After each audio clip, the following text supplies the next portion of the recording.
The year was 1914. The Great War had been terrorizing Europe for many months now, and the world had now seen what they believed was the worst that humanity could offer. Already, major battles had been fought throughout Europe and the Middle East, and an estimated 2 million people already had lost their lives as a result of the war. What many believed would be a short and quick war had now turned into a trench war, in which each side celebrated by gaining mere yards of blood-soaked ground. Men would live in these trenches, soaked through to the bone, and in a terrible moment, if one was to forget his bearings, would stand up a little too tall, and would be shot immediately. From a jovial time to lifeless, in a matter of seconds. Life was everything but merry and full of glee.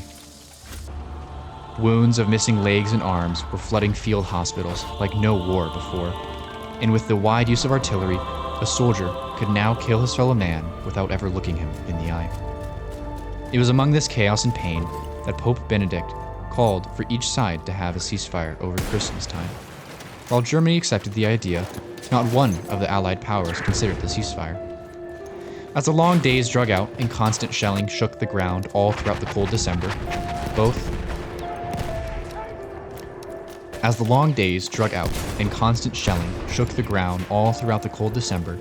men on both sides would start to sing Christmas carols in their native languages as the nights drew on.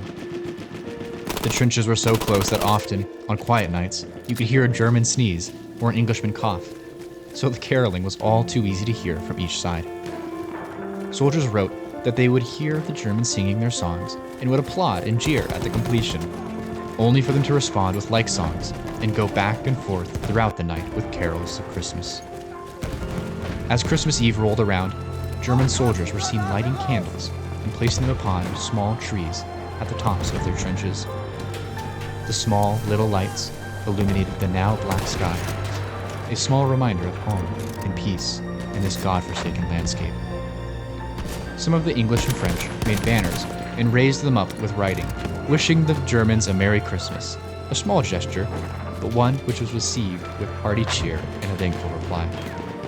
As if hearing an angel from on high, the Allied trenches heard a strong baritone voice, singing into the night the song, O Holy Night, in German.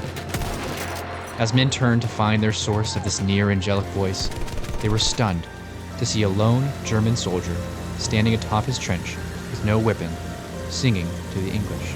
The air was warm with silence as the man concluded his song, and as if sparking a powder keg, a loud applause now shook the soil beneath them.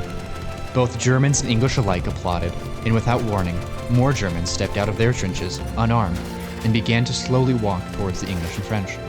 Then a few bold Englishmen also stood up and walked to the center of no man's land, and like old schoolmates, embraced each other, shook hands, and began wishing everyone a Merry Christmas, like there had never been a terrible war ripping apart their lives. The men soon formed a soccer match and played over no man's land. As the stars grew brighter and the moon shone through, the men now were able to clearly make out the forms of their fallen brothers, gently tucked beneath the snow. The two sides agreed that each should gather their dead and have a proper burial. As if reenacting a scene from a movie, a large grave was dug, and each side placed their fallen soldiers into their tombs, with the English and French on one side and the Germans on the other. An English chaplain and a young German man studying to become a minister both read aloud from the Bible to bless their fallen brothers. They covered their brothers and sealed their tombs of earth over them, giving them a more proper resting place. The night came to an end, and the men went back to their respective trenches, waking the next morning to fight and kill the men they had met the evening before. But that evening stood as a testament of the shared desire for Christmas, and everything it meant to those men.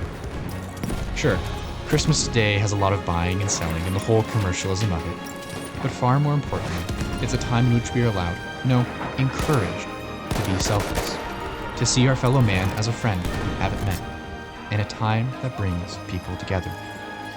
While I am no social psychologist, I believe that now more than ever, we need some of that in our lives. While people around us may be crying for division and yelling at us to not be so, quote, evil, why not take the step out of your trench and reach your hand out to another and share a moment of divinity together? Merry Christmas.